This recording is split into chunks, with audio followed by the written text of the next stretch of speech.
In order to jam-pack this holiday road trip for an entire day, we made a few quick pit stops. We also took some extra moments to really fill up the tank, spending more time to get to know a few people who will really inspire you.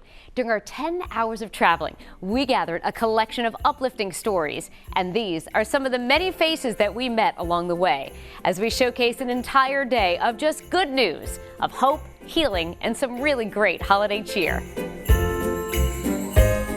6:54 a.m. It is the first day of the final month of 2021, and as the sun rises over Narragansett, Southern New Englanders are starting their day. And today, we are going to meet some of the best of them. So in order to get in all of the amazing things we have planned for this one day, we have to start things pretty early. So I'm off for a solo start to the day, and our first stop takes us to Cranston. It's now 7:30 and we're rolling into Camp Champlin.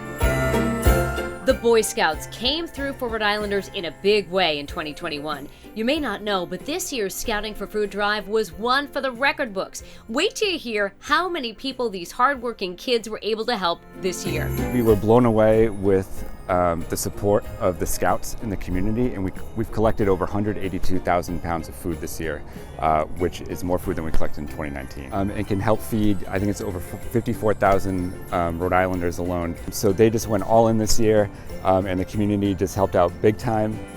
From children helping families, we now head to a heartwarming story of families helping children. Just after 8 a.m., we pull into Providence to a children's friend, where volunteers are already arriving to help make the holidays brighter. After we get all the goods in and we get sorted, we set them up in here. Just look at this space, full of donations, all from generous people all over the state. Toys, coats, and so much more. The goal this year, to serve 1,300 families. That means 5,000 children will have a warmer, brighter holiday. Donors stepping up to help our young, vulnerable kids at the holiday time. And what's better than that, right? For a child to have something new, whether it's a warm piece of clothing, whether it's, that Barbie or some toy that they need, and donors get to get connected directly with a child and a family in need and help them out. It's not even 9 a.m. and we're already feeling the true spirit of giving. I pull up to our 12 News studios in East Providence and almost on cue. I love it. Hi, Santa. It was great to see St. Nick, but we can't linger. Our news car is loaded up and we're ready. 9:21, first couple of stops down now here, Catamore Boulevard in East Providence, picking up videographer Ryan Welch. Hello! Decked out the car. How cute is that? Some decorations going on. And we are going to be very busy today. We're packing up, heading to our next stop, which is CROSSROADS, Rhode Island. Let's go. It has been such a challenging year for so many families. CROSSROADS Rhode Island has helped to keep people out of the cold. But more than that, they have worked hard to keep families in their own homes for the holidays through their diversion program. We know this past year we have kept at least several hundred households, individuals and families, out of shelter and off the streets because of the diversion assistance. CEO Karen SANTILLI tells us they have a diversion specialist, Katie Barrington, staged right inside of court where eviction hearings take place. They can be right on the front lines of people in desperate need to provide rental assistance and more. As folks are coming in response to their eviction notice, she connects with them to provide rental assistance so that they don't have to get evicted, but then really importantly connects them to other services. And holidays are supposed to be nice, and we think about the holidays, we think about celebrating and gathering with our friends and bringing people into our homes. How do you do that if you're about to get evicted? If we can keep a child out of shelter and keep them in their own home or rehouse them into a home, that's the ideal, that's the best. All right, so we just left Providence. Now we're heading south down to Warwick, going to Kent Hospital. Ryan, this is going to be an interesting one. I'm excited for this one. 2.5 months ago, I just took a nasty spill into the boards, and that was it. It's just instant feeling just gone from my waist down. Brandon McGowan knows how lucky he is to be standing here today. It was one of those things where I knew it happened. I will always remember what that sensation was like. Obviously, every spinal injury is different, but I knew what happened when I hit that boards, 100%. That spinal shock injury less than 3 months ago while playing a men's hockey league game in Cranston. Brandon shared videos with us after the first 3 weeks of feeling nothing from the waist down. There were literally only faint glimmers of progress. And they kind of looked at me, and I kind of was frustrated. It was the day before I was coming here to Kent. And I said, hey, listen, I said, we're mature here, just tell me, what's going to happen here. They said, it'll happen, we just don't know when. We don't know if you're going to get feeling, or if you do, we don't know if you're going to get 100%. They said you could walk one day and you could wake up the next and you could be a little bit, mushy in the legs. You're going to kneel down on the mat. But fast forward to early December at the Spalding Rehab Center at Kent Hospital, and we were blown away. After weeks of rehab and regaining feeling and mobility, Brandon is able to walk again. Yes, he's walking, yeah. This was emotional video he shared with us when his mother saw him taking some of his first steady steps. There you are. To better understand how far he's come, we speak with Brandon's rehab nurse. It was an emotional moment for both of them. This is amazing. This is a great story, best story ever. I've been doing this for 25 years, and it's the best story that I can say. My biggest accomplishment right here. So it was an amazing feat. Yeah. An amazing feat. Just to see this joy. Isn't that amazing? I wake up every morning and when I first got home, I just cried. There's just tears. It's tears of joy, but it's tears of like, what's next, I think we're friends for life, right? Yeah. So wow, we're just leaving that emotional, unbelievable interview at Kent, and now just about a mile or so down the road, we're here, Shenandoah Road. Some of you might be familiar with this Christmas display. You might have seen it with your family over the years, but this year, Everett, who's here, I hope, is going to talk. There he is, Everett! Hi, Danielle. This year is Everett's 25th year. Yeah, you heard that right. 25 years of holiday lights illuminating spirits of so many families who've trekked to the Lewis family home in Warwick. And it's been a family affair as his kids have grown up into adults, helping with this impressive holiday display with a heart. Where are we at now for fundraising? Almost $17,000 since 2012, and the money going to different charities. You're going with the Autism Project this year. Correct. Do you think we can get to your goal of $20,000 this year? I hope so. So you have to raise how much? About $3,000, a little over $3,000. Can we do it? Can we do it? Right? Shenandoah Road?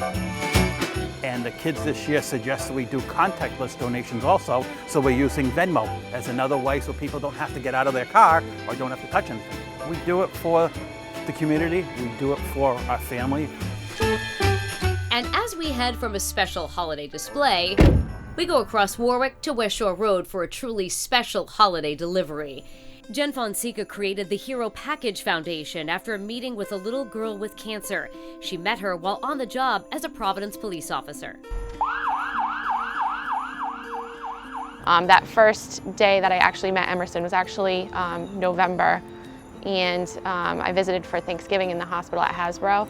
I brought some fellow police officers, and we delivered what would be like a first care package. And over the following months, the foundation was formed, and Jennifer was able to deliver so many more of these thoughtful care packages for other children battling cancer. So it's about 52 packages. That's not counting the 3 that I'll be dropping off today at the post office. I have, to be completely honest, I have 6 more that I'm working on. So I think before Christmas I will hit 60 officially. Jennifer has also raised thousands of dollars to help local families as they cope with the challenges of having a little one fighting cancer. 9-year-old Annabella Duncan has been a recipient of her dedication, and today, as she continues her 2-year battle with blood cancer, look at the snowman. Yeah. Annabella is being treated to a special Hero Day. What are we gonna do? We're gonna go shopping and go to eat. Yeah. How do we start our day? What do we get? Starbucks. Yeah, what kind of Starbucks? A vanilla bean frappuccino. A vanilla bean frappuccino! This duo completed their care package drop-off and texted us more pictures of their special Hero Day along the way. Time to pack up the car again. Now it's close to 2:30. Oh, there we go. There we go. There we go. And we are really feeling the spirit and enjoying a festive ride Jingle all the way. to Foster. Oh, what fun it is to ride in a one-horse Decked out in their cutest holiday sweaters, these precious pups enjoy a cozy afternoon. He's like the Albus Dumbledore of dogs. I mean, he's probably close to 150. KRISTEN Peralta and her volunteers have a passion for pets. Her love for senior dogs was the driving force for Vintage Pet Rescue.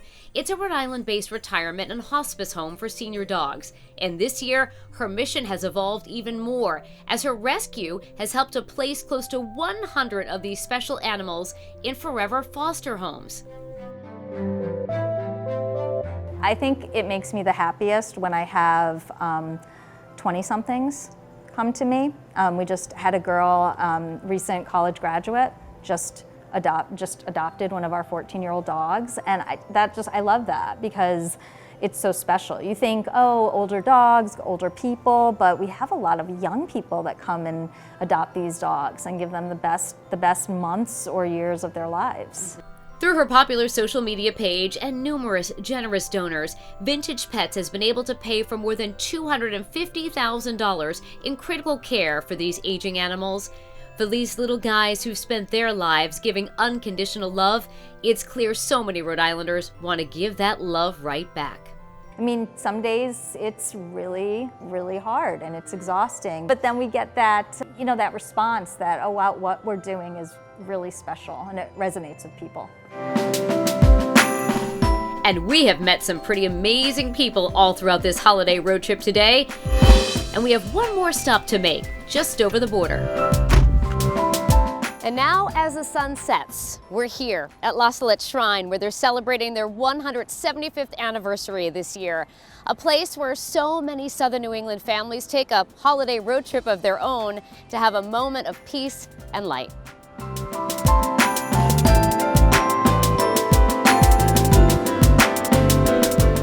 So here's to all of you, because when the road is paved with good people like these, a road trip is truly one to remember.